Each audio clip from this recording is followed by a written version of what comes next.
Ladies and gentlemen, welcome to the presidential address following the plenary session at the 2012 meeting of SAGES. Harnessing the power of the wind is a challenge, but in electing Steve Schwaitzberg as president of SAGES, that's exactly what we did. We attempted. You can read about all those things that he's done in the program. It fills an entire page of the program, and so I'm not going to reiterate those today. I'll allow you to do that in your leisure.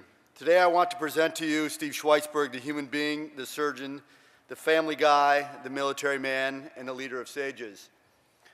By the numbers, Steve Schwaitzberg was born in Boston, went to Johns Hopkins, trained at the Baylor College of Medicine, did his surgery residency there at Baylor, and then returned to Boston, where he's been since then in a variety of different roles and titles. He's currently the president of SAGES. Steve started to express an interest in flying at age 2. Mainly, he wanted to look forward to seeing the things that he could explore, the goals that he could achieve, and a lot of people stood in his way. Not too many people were able to prevent him from reaching his dreams, and he continued on. He progressed and overcame many of the obstacles that he got to get his pilot's license, and while it took him a few years, he did fly on behalf of his country, and perhaps in even more sophisticated planes than you see here and maybe see later. Steve has always wanted to help protect people. In this slide of safety patrol, he thought it was his role to help protect others, and he's done that throughout his life. From grade school, school patrol, to the armed services, he has worked to protect others, from crossing traffic, terrorists, and more recently, electrical energy. Steve joined the Army Reserves in 1986 to serve his country, and surgery and the military merged to meld a technological, strategic thinking, proactive force that Dr. Schwaitzberg embodied. He traveled the world from Desert Storm to Iraq, from Europe and to Texas. Despite his accomplishments, his explorations occasionally did not stop there. He liked the air and he liked the water, and although sometimes he was underwater, he was never really in over his head. Steve's explorations for his career and for his interest in pathways once began, and he explored many other choices. His exploration apparently had few limits as he explored the career path of physician or nurse. And he really knew that despite all this exploration, he really wanted to be in touch with everything he could get his hands on. Fortunately, Steve is the consummate academic surgeon, both practicing a clinical practice in surgery, named to all the top doctor spots in Boston and America. He is also an educator, leading by example, teaching by example, and an academician with over 120 publications. He's a team leader at his current job and in his current career. He works with his chairman of the IRB here, and his team, I'm sure, always welcomes his innovative and energetic leadership and dedication. However, like many of us, Steve has a family side as well. Many of us have had the privilege to meet his boys, and when all is said and done, nothing lights up his smile or his life like his family. Whether it's Justin emulating his dad with his bowling trophies, or Scott and Andrew boating and diving with him. But what really makes Steve unique is his boundless energy and his persuasion. Have you ever tried to say no to Steve Schwaitzberg? Have you tried to say, no, you can't do it this way? Of course it doesn't work. I think even his wife, perhaps, has told him from time to time that he shouldn't do things like go outside and barbecue, but nothing really stands in his way, and he's able to overcome his obstacles. We know Steve as his SAGES family, whether it's he's working as a president, as program chairman, innovating our web task force, or a member of the Notes Joint Committee, or heading up industry relations or the technology committee, or participating in international liaisons. He was always smiling. Sometimes we know why he was smiling, but most probably it was when all was said and done, he knew he could go home to see his wife, Lisa, who's joined us today, a true committed member of the SAGES family. Perhaps she is one of the steadying influences in his life, as if there was one. Sunday morning will come and I'll be able to, stepping into Steve's shoes, a task that I'm deeply humbled to take over for, carrying out some of his projects, perhaps cleaning some up. And as you know, we never really let our leaders go. We have a long list of tasks before him. So today, on behalf of the 6,000 SAGES members or so and the families, I want to thank him for his extraordinary year and wish him and Lisa the best in the coming year ahead. And ladies and gentlemen, I'd like to present my partner in crime, my friend, and our president, Dr. Steven Schwaitzberg.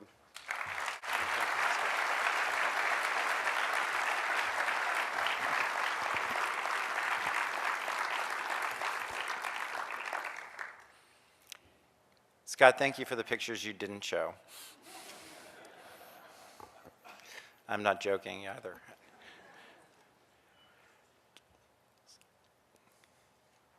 We have the first slide. So I received a lot of advice on what to talk about this morning. Somebody said technology. You got to talk about video, flying, innovation, information technology, competency assessment, family. Of course, I have to fit some way to fit Star Trek or Top Gun in. The future of surgery, and oh, by the way, please don't do just another PowerPoint. So I said yes to all those people. I have no disclosures relevant to this talk, and this is my title and disclosure slide. For starters, there are no words on any slide on this talk, and there is a coda at the end. So all right, folks, get out your smartphones because you might need them. I would like to thank the Society for the privilege of serving as your president. This is but a point on a journey, and I look forward to handing the presidential reins to Dr. Melvin. SAGES remains a journey that I hope to continue with many of you for years to come, for there is no actual destination as we travel into the future. This is a future you will live in. If you have been in practice for a while, you can see the path that led you here today, complete with the potholes and wrong turns. Sometimes you couldn't quite see your way. If you were starting out, I am sorry, but there are no maps. The best you can hope for is a compass. My compass led me past 3 particular mentors, 2 cardiac and 1 trauma surgeon. Michael DeBakey was legendary. He was a relentless taskmaster who pursued perfection in surgery for more than 70 years. Most of the stories associated with residents living in the hospital are true. Those who did not measure up were shredded and fired. The pyramid was 17 categorical interns for 7 chief resident slots. But if you survived, you were fearless. Though he did not converse much with the residents, he loved to talk to the medical students about making grafts on his wife's sewing machine. He told our second-year medical student class, "You cannot learn to play the violin by reading the sheet music." He participated in more than 60,000 surgeries. He worked us into the ground. It should be no surprise, however, that the vast majority went into cardiovascular surgery. In fact, all of my fellow chief residents became heart surgeons except me. I guess someone had to be the black sheep. My compass pointed towards general surgery. I saw an angioplasty in 1983 and decided cardiologists would someday take over coronary artery disease. This year, in fact, there are only 55 applicants for the 110 non-integrated cardiothoracic residency positions. So I went to the program director and asked to do an endoscopy rotation. He actually laughed at me and told me I would have to go talk to Dr. DeBakey himself if I wanted to do something as crazy as that. Dr. DeBakey sat behind his desk and looked up at the terrified third-year resident. I asked about endoscopy. He said nothing. He went back to his work. I stood there speechless, but the interview was over. The next day, however, I received a page from the chief of gastroenterology from the Houston VA and wound up spending the next few months learning how to scope. Years later, I ran into him in a bookstore and we talked about endoscopy. He described training with Alton Ochsner and doing rigid endoscopy in the esophagus. One of the world's greatest heart surgeons told me that general surgeons were foolish for seating the majority of endoscopies. He told me we would need someday to relearn those skills. Thank you, Dr. DeBakey, for your wisdom and prescience, but we'll get back to him later. After that endoscopy rotation, I was called to the operating room by the GYN chief resident who was peering down a laparoscope. He was bent over like a contortionist, pushing something around with a metal stick. Yes, it's hard to believe that we actually used to look down the telescope. Dr. Coe, that one's for you. It did not look like fun. He wanted to show me the appendix, but when he tried, this is what I saw. When I was asked if the appendix looked inflamed, I could honestly say I wasn't sure. Thus, when I heard of lap chole, my formative laparoscopic experience did not make me enthusiastic about the prospects of ruining a perfectly fun operation. That is, until I saw the camera. It was the camera, not the chole, that made laparoscopy a team sport. It was the camera, not the chole, that finally let me see the appendix.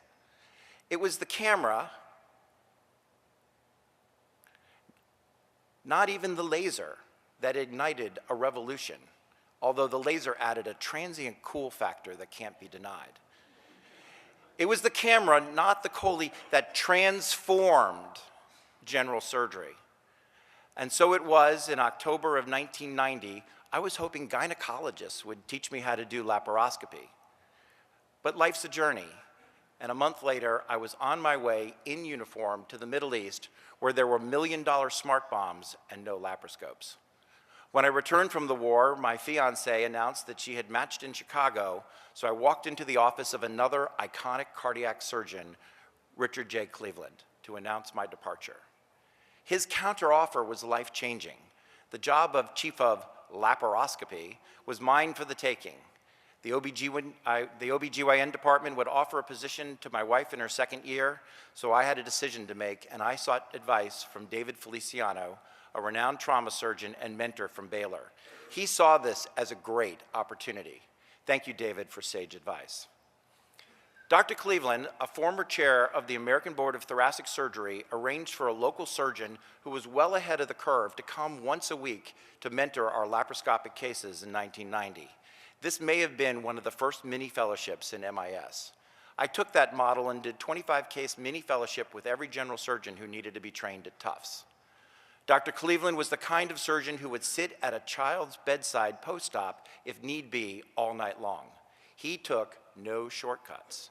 One day, when he heard we were going to try some new devices in the OR, he called me into his office and began a most valuable lesson that I would like to share with you today.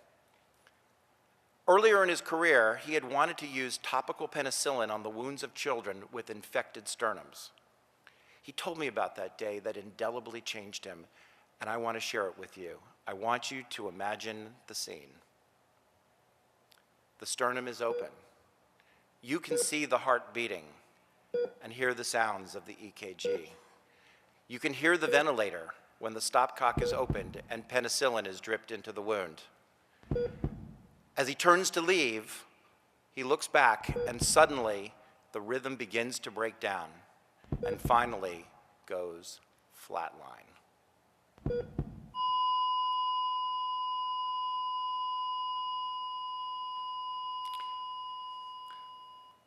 Fortunately, they were just in the lab that day. In this setting, the PEN-VK was essentially cardioplegia solution. But without testing, this would have been instilled into the chest of a small child who would have died. Test everything you can before you inflict them upon your fellow man. He said, you never know when the law of unintended consequences will rear its ugly head. I have never forgotten this lesson. In medicine, never, never, never assume. Thank you, Dr. Cleveland, for your wisdom. In the 20 years that have arrived from then to now, if you're a techie like me, then you have marveled not only at how MIS techniques have transformed surgery, but at the simultaneous technologic advancements that intertwine themselves into our practice. I'd like to highlight a few things imagined by people who did not see the world as it was, but as it might be. Gene Roddenberry was one of them. He envisioned the cell phone. The cell phone is number 8 on the National Geographic list of the 100 all-time inventions that changed the world. The cell phone was actually invented by Martin Cooper in 1973. It revolutionized the way we live and then was refined by this man. This is simply not an innovation, it is a transformation. Orson Scott Card wrote Ender's Game in 1985, the award-winning book. He described students taking their lessons on tablets connected wirelessly to the classroom. That year he wrote the book, my monochrome portable computer weighed 28 pounds, had no hard drive, and just a 5¼ inch floppy. Mr. Card saw the world as it might be. I am sure someone in this audience has done an online MBA and gotten their degree in the way Mr. Card described. Even earlier, Jules Verne described video conferencing in 1865, and this very address is being transmitted to a variety of sites around the world. There are so many others who have done this. Cyrano de Bergerac described a space voyage to the moon in 1657. Galen described microsurgery in 1939.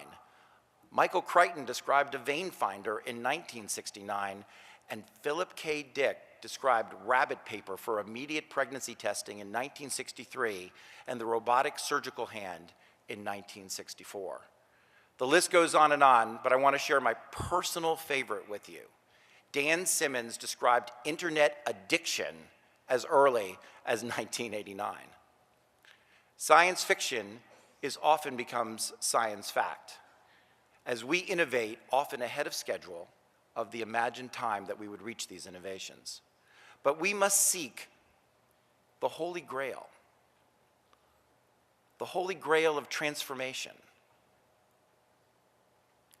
Almost every day there is a story, an article, a blog, chronicling the financial collapse of healthcare as we know it. Last fall, I opened the newspaper and was confronted by the yearly SGR headline, and tomorrow's Mark's lecture, Dr. Zinner will focus on this a bit. The magic number was 27.5. That meant a 27.5 pay cut to physicians to balance the debt created by the SGR methodology. Yes, we had our 14th yearly bailout, but later I was chatting with one of my colleagues who had just retired. He wishes the rest of us luck. He is a master surgeon who finally fell victim to his frustrations. The hassle factor now exceeded the reward of being a surgeon. He unloaded his disappointments with declining reimbursement, resident training restrictions, rising expenses, unfulfilled hopes of tort reform, and seemingly endless demands on the art of medicine into a rigid series of practices like skip-driven antibiotic administration, which, turns out, may not make a difference. He wishes us luck and wonders who will be around to operate on him someday. Will there be any general surgeons left?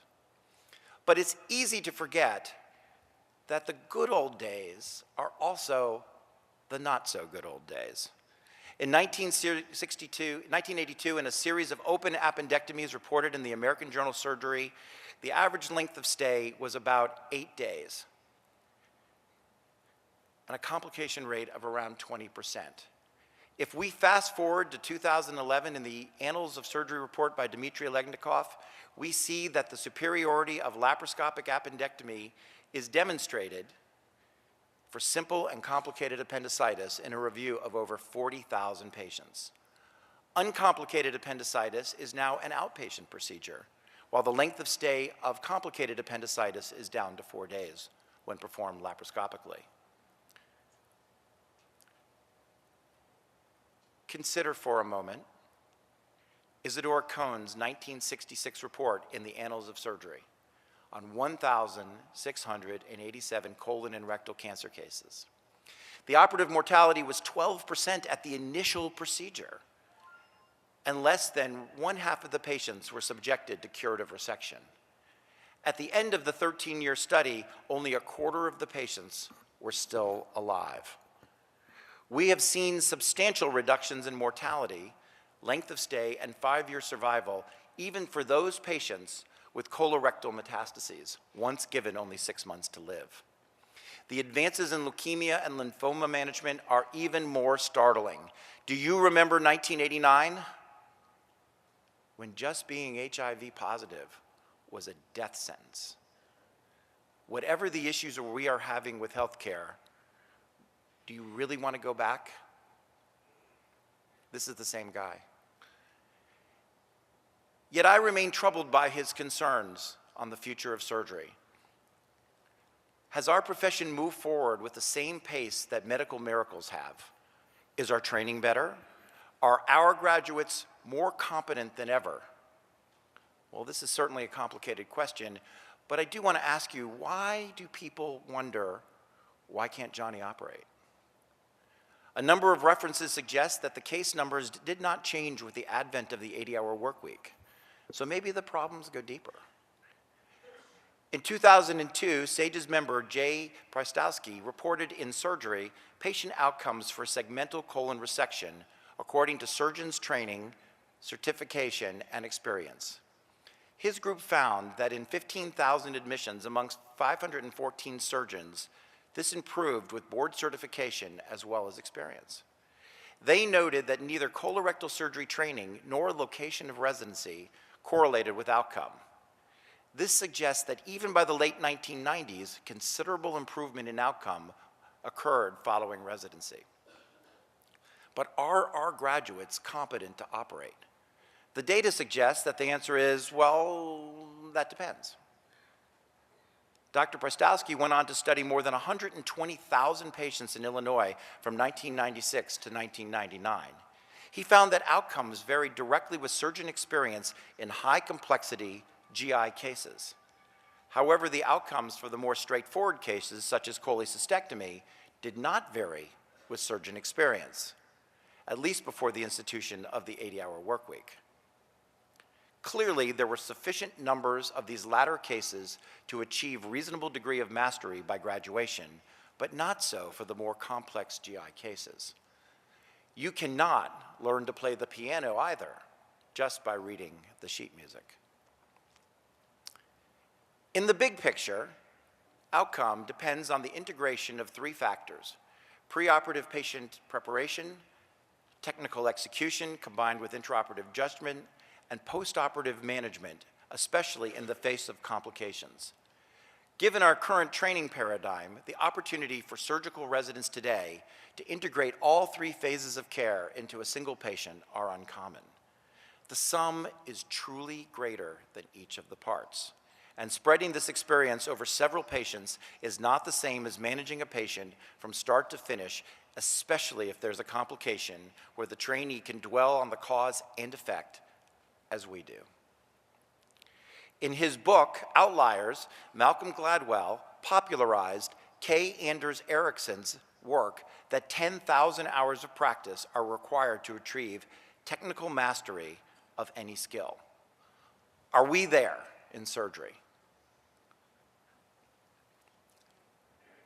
Assume for a moment that a resident spends 50% of each week in the operating room. That's 40 hours times 48 weeks times 5 years, 9,600 hours. That sounds pretty good, except it's not reality. Raphael Chung, also a SAGES member, reported in the American Journal of Surgery that a detailed study of resident hours indicated that we spend only 2,700 hours in the operating room and another 900 hours in pre- and post-op management. This leaves us more than 5,000 hours short of our goal. Furthermore, we appear to have a case distribution problem, which casts the Prystowski data in a very interesting light. In 2005, Dick Bell and his group from the board studied 121 case types deemed essential by the surgical program directors. Translation: the graduate must be competent to perform these cases. For 52% of these essentials, the mode of the average experience was 0. Only 18 of the 121 procedures were performed more than 10 times. That's where the cholecystectomy and appendectomy comes in. For 83 of these 121 essential procedures, the average experience was less than 5 cases.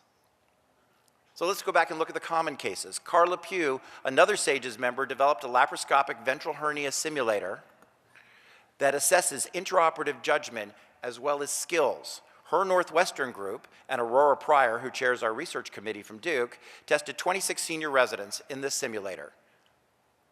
23 failed. This is sobering data. The good news is that performance improves with training. And you can see her poster on Sage's images, and you can find it by hooking up your smartphone. What did they say? Judgment comes from experience. Experience comes from bad judgment. But it hasn't always been this way. That 1982 appendicitis paper demonstrated that residents had a somewhat shorter length of stay and lower complication rate than their attendings. Fancy that. There were specific case types where independent operating experience by the residents was associated with good outcomes. The chief residents were anointed as instructors or junior attendings and entered practice with a significantly greater independent experience and confidence than their modern counterparts. It's not just the case numbers that count.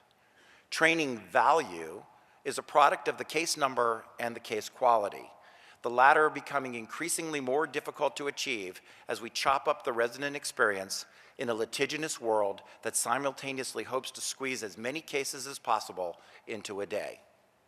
So what happens? Well, that's simple. More graduates do more fellowship training than ever before. Even if you subtract out the future plastic, pediatric, cardiothoracic, vascular surgeons, general surgery has essentially become a 7-year program. No one goes into solo practice anymore. People are headed for employment in large medical centers like the one down the street or community systems such as ours. There are consequences to this. The funding for the non-colorectal GI fellowships is very soft and could fall victim to an economic downturn. Furthermore, fellowships only focus on a small slice of general surgery, and the experience for the remainder of the general surgery case types is not enhanced by this training. How many of these graduates can comfortably take general night call when they finish their fellowship? I'm not sure. In the long run, don't you think this type of system seems a bit shaky? I know I do. Resident training programs are becoming like ping pong balls, bouncing around in response to a variety of external forces. Ask yourself a hard question. Would we design a system this way? There is no planning, there is no needs analysis, there is no pipeline development, and the outcome measures, as you saw, are worrisome. How many colorectal surgeons or surgical oncologists do we need? We've got no real idea. So what do these 3 men have in common? Albert Einstein, Famous Amos, and Yogi Berra. Well, these guys all said the same thing. If you keep on doing what you're doing, you will keep on getting what you're getting. I don't think we want that. What we need are big, actionable ideas that we can rally around together and incubate and nurture transformation. Failure is not an option. Well, maybe that's a little over the top, okay. But the ambivalence and the paralysis of analysis must not be our course. I hope to leave you with 7 big ideas of opportunities for the future. Some of these things we're doing today, and we need to do more and go further. Some will require us to change the way we think. We are not going back to the old days. We need to push on. We need to continue to transform. Today's surgeons are men and women no less dedicated to the art and science of surgery. Yes, they strive to maintain a greater sense of balance between work and life, and therefore we need to design the environment that meets their needs and establishes the pathways to surgical competency and onwards towards mastery. So first, we need a surgical training system that prepares surgeons perhaps for one of 3 real environments that today's surgeons go on to practice in. There's the metropolitan specialty-based surgeon who practices with a narrow focus, capable of managing high complexity problems. There's the community-based general surgeon who operates on low and moderate complexity across a broader case base. And the rural surgeon who needs to be prepared to manage cases across a broad spectrum, including endoscopy, of general surgery and related specialties. Does anyone really think that we can get there with a one-size-fits-all homogenized training system, like milk. Does every resident need to learn how to do endoscopy? Should every chief resident do a Whipple or a lap Nissen? I'm going to go out on a limb today and say no. The world has changed, the job has changed, and so the training must change. Residents will have to make choices, perhaps earlier. Perhaps the number and types of surgical destinations needs to be determined by a more thoughtful process and a needs analysis. Consider all the young pilots who go into flight training. They cannot all become fighter pilots. Some fly transport, some fly helicopters. But there is a common theme. They can all aviate, navigate, and communicate, and the number of slots available is determined by a needs analysis. Perhaps surgical graduates should have to do 2 years as an independent operating surgeon before even being eligible to do specialty training. And we can create our version of Top Gun. Second, we need to develop measures of competency and mastery for our basic skills and high-volume case types. The Fundamentals of Laparoscopic Surgery was the first program with a validated assessment of cognitive and psychomotor skills in surgery. It is now required by the American Board of Surgery in order to sit for the qualifying examination. This is a hard-earned achievement by the FLS team, which has been led over the years by Nat Soper, Lee Swanstrom, Jeff Peters, and now Jerry Freed, our soon-to-be president-elect. Other specialties that are hard at work now trying to develop their own versions of FLS.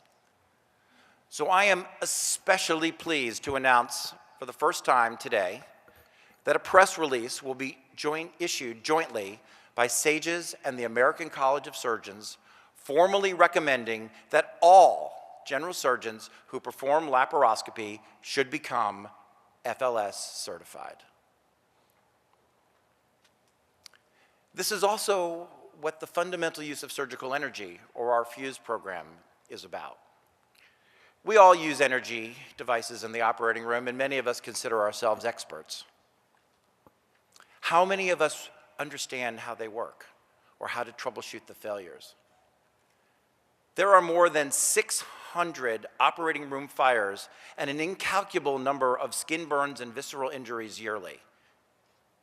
I want to tell you that these are all avoidable, every one.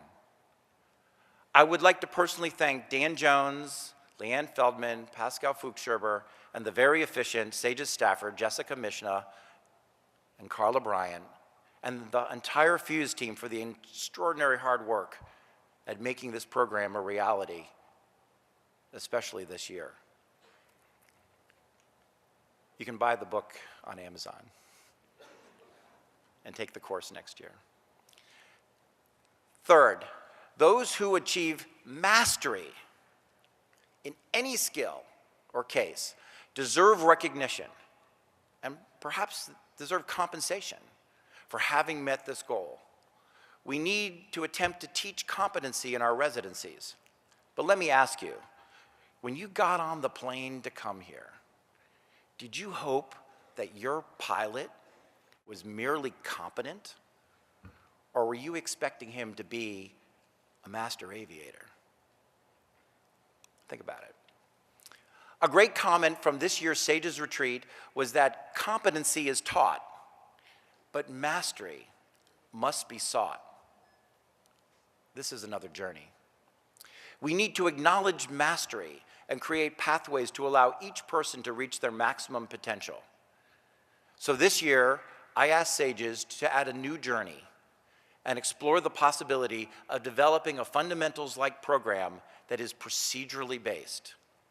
We selected ventral and inguinal hernia, lap and open. These are common case types, and there are a number of excellent simulators that can be produced at low cost. As I mentioned earlier, there is significant room for improvement. We saw that in Carla's work.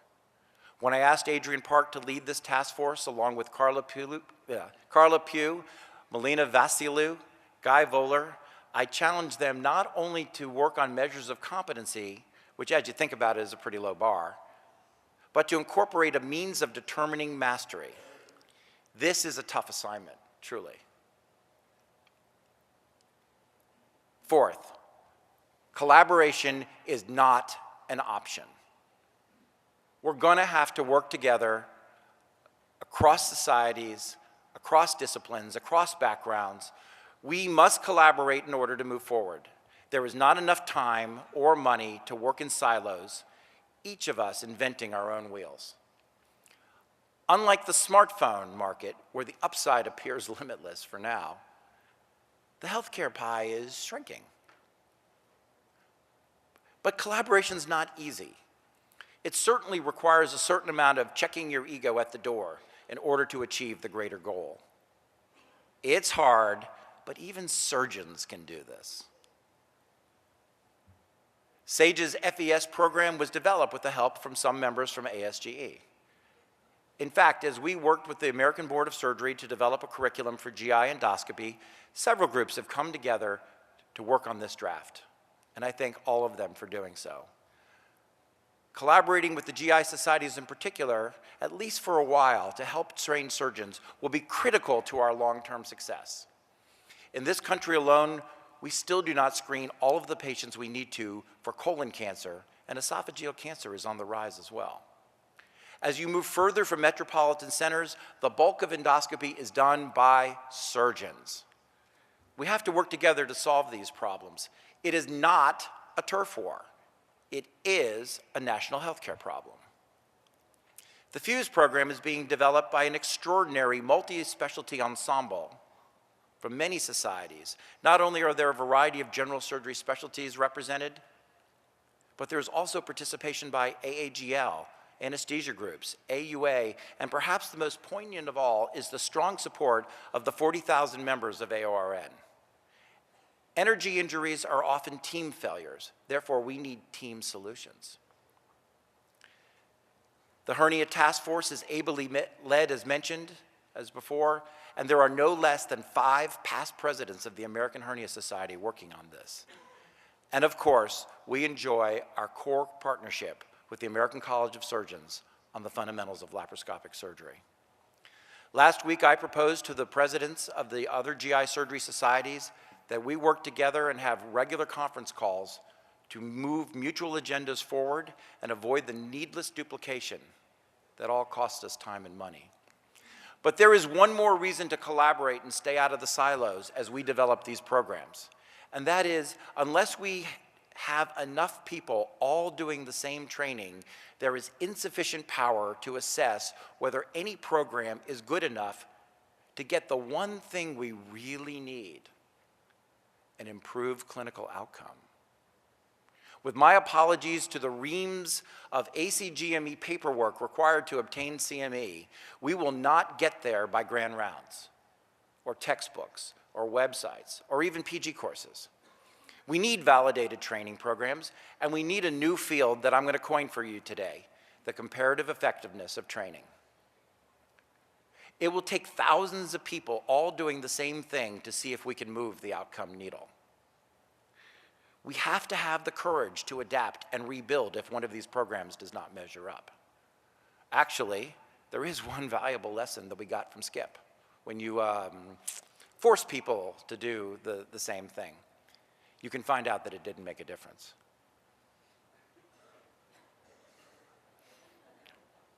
Fifth, we must harness technology to the fullest extent.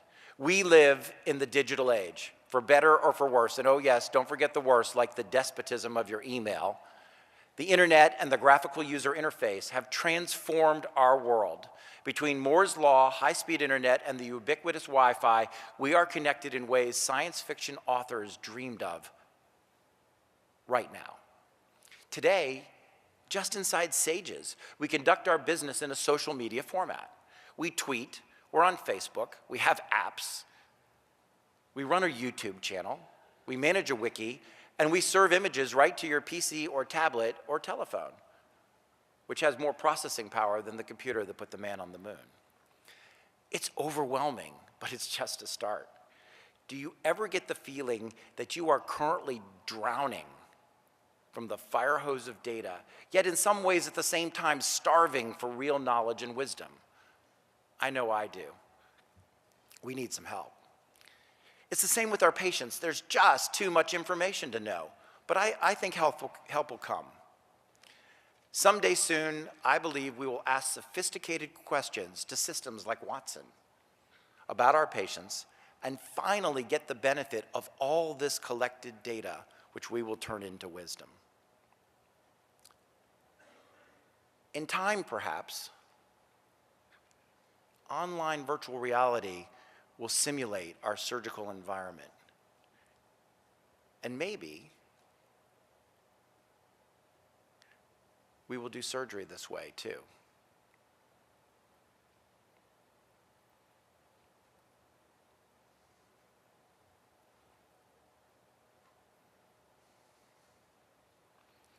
We must understand how to harness these tools. The internet has made the world into a global commons of information. We need to adapt to it.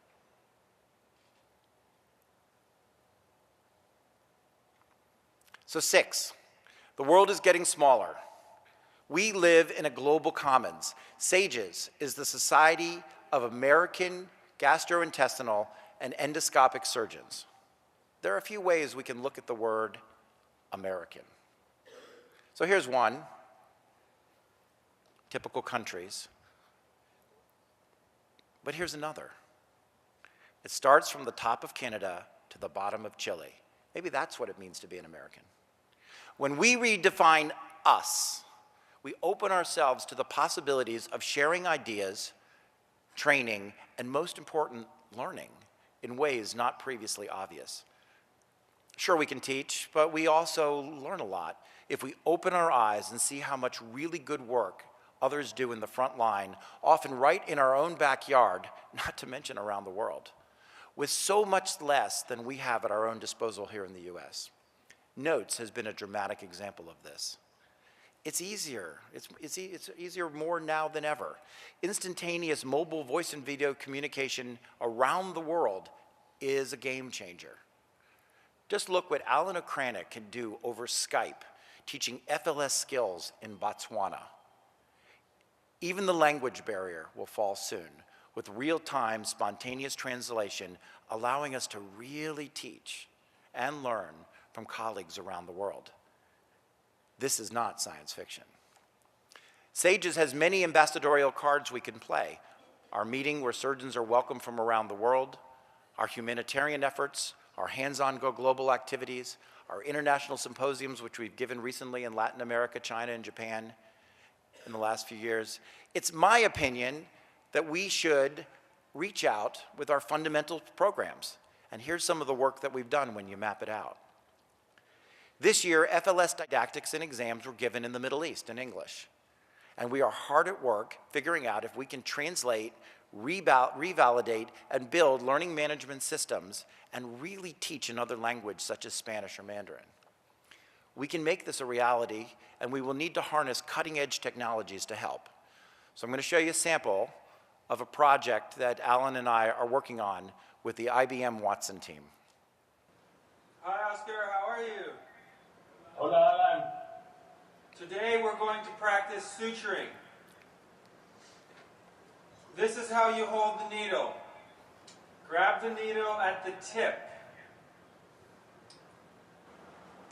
It's important to be accurate. Aim for the black dots. Orient your loop this way. Now go ahead and cut. Very good, Oscar. I'll see you next week.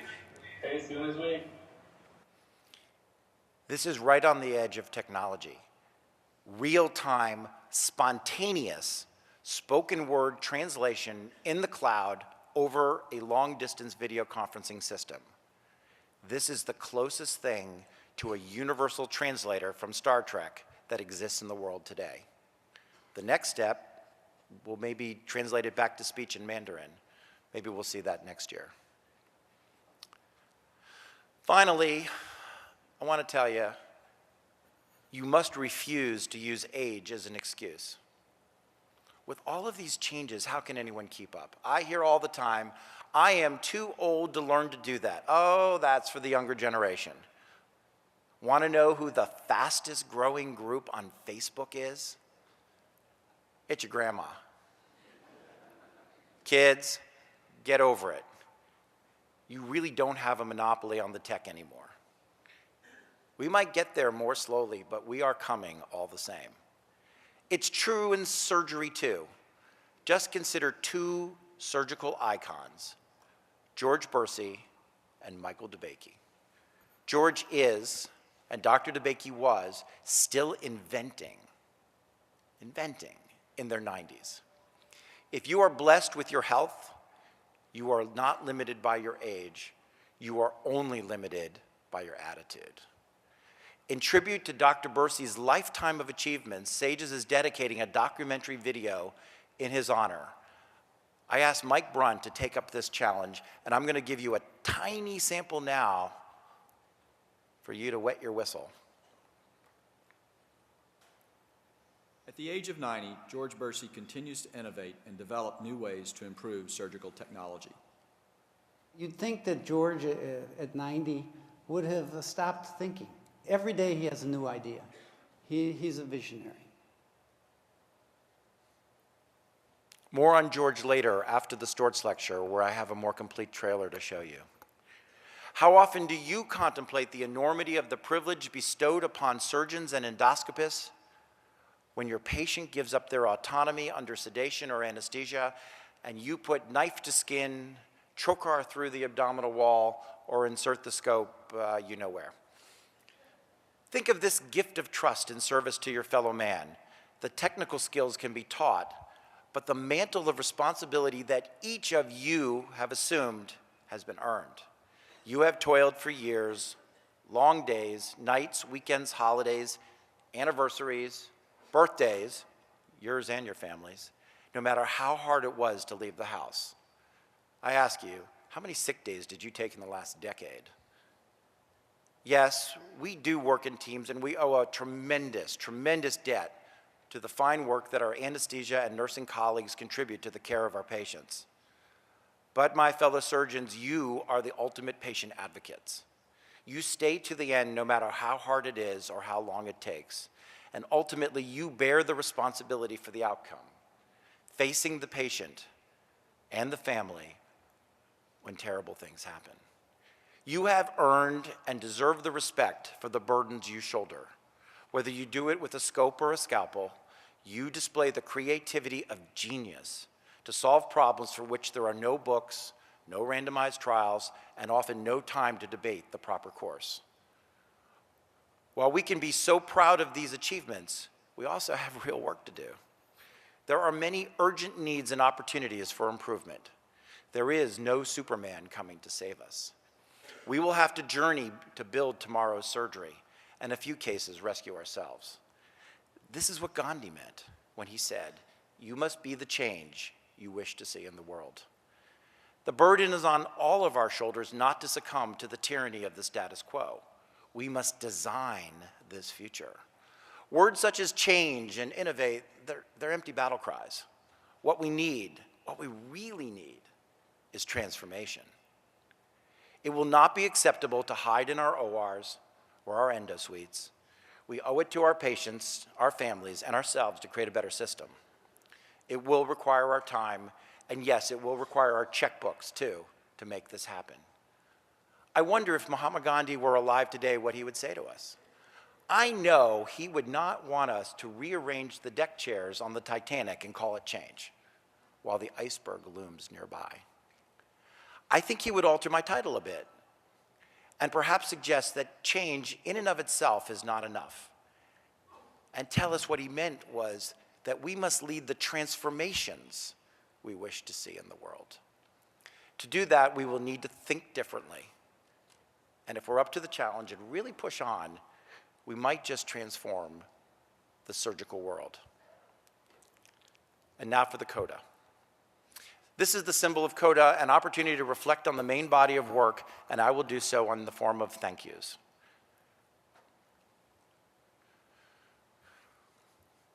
First and foremost, I'd like to thank my wife, Lisa. She's an obstetrician and gynecologist. And believe me, I would take a redo Nissen any day over being faced with a labor emergency, which she does with style and grace. She's my best friend, my partner, wife, mother of our kids.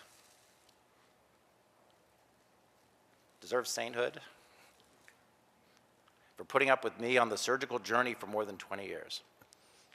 I'd be lost without her. My boys, Scott, Andrew, Corey, and Justin, deserve special mention since they have endured SAGES. Conference calls, vacations, night calls, and innumerable other distractions that interfere with growing up. Quick shout out to my friend Hal, who came all the way from Boston. His daughter Olivia was bar mitzvahed last week, and I found out something I never knew after 25 years: he can really dance. My assistants, Pat and Debbie, who field the calls, put up with the schedule changes, and arrange the travel. My admin staff, Carol and Paul, and my fellow members of my department and my chiefs who serve at the award-winning Cambridge Health Alliance, the last public safety net in Massachusetts. We've been privileged to lessen the disparity and bring the advanced MIS techniques to populations traditionally underserved. The SAGES Executive Committee, Joe, Scott, Jerry, Danny, Mike, and Adrian, for your wise counsel, stalwart dedication, and most of all, your friendship. The SAGES Board, committee chairs, committee members, SAGES staffers, I've asked a lot from you this year. Thank you for jobs well done. SAGES is all about teamwork. I'd like to thank industry partners who, through your philanthropy, you fund a substantial portion of the SAGES vision, and Shelley Ginsberg, who we send out into the fray to raise funds.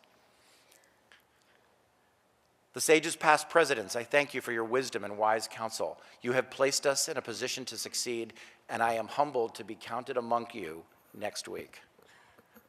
A few individuals need special mention. Colonel Rob Lim.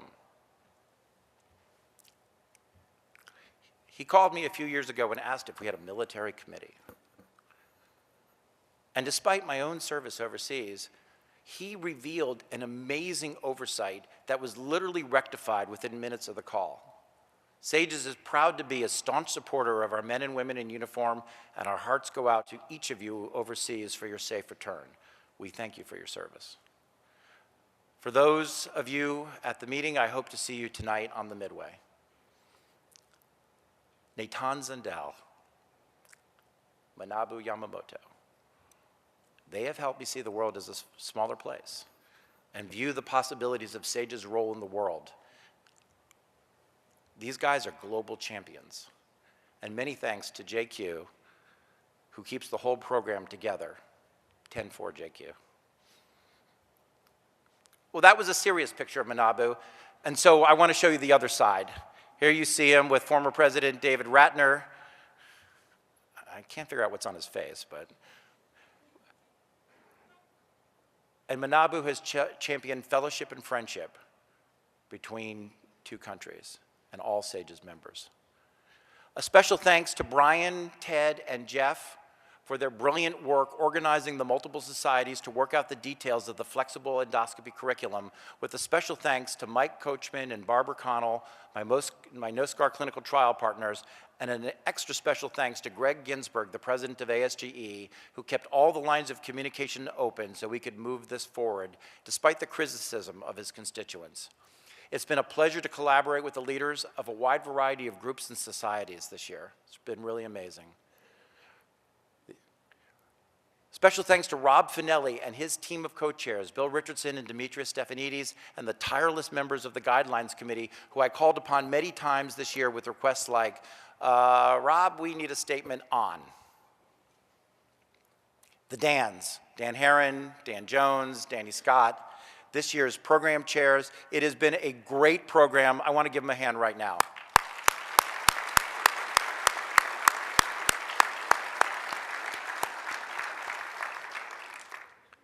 It made it simple. I'll say it very shortly. Thank you, Dan.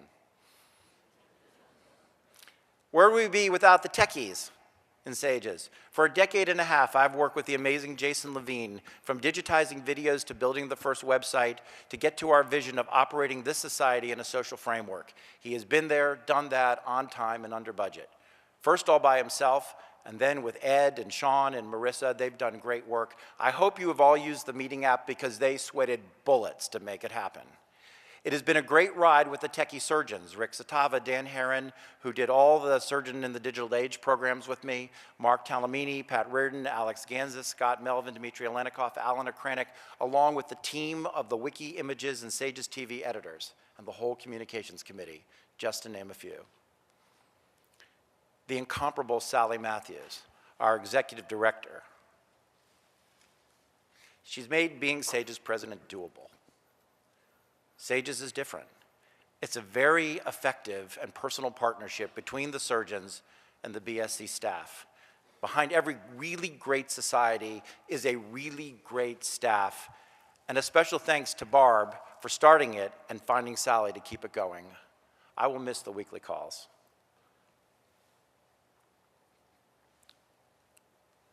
And finally, I thank you, the members of Sages, the attendees of this great meeting, for whom it's been a privilege to serve. They say that having is often not as good as wanting. Not so. Thank you.